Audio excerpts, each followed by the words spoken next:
When a guy followed me at night and kept harassing me for my number, I pretended to be a violent ex-con to scare him until he finally ran away. A few nights ago, I had a huge fight at my cousin's house, so I stormed out and started walking home. It was close to 11 p.m.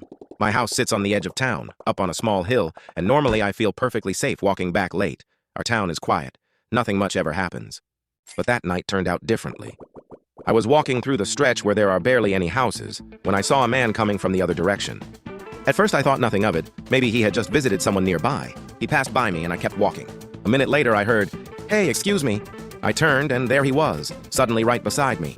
He asked for my number, saying he thought I was pretty and wanted to hang out. My stomach dropped. I tried to be polite, told him I don't give my number to strangers on the street. He introduced himself, let's call him Kyle, and asked again, as if knowing his name would change my answer. It didn't. I walked away, but he followed. He begged me, saying he was a great guy and I should give him a chance. I was exhausted, angry, and now creeped out. That's when I snapped. If he wouldn't respect no, maybe he'd respect fear. I turned to him, voice sharp, and said, "Leave me alone. Kyle, I just got out of jail a few days ago and I don't want to go back." I could see the panic flicker in his eyes, but he still asked why I was in jail. So I spun a story.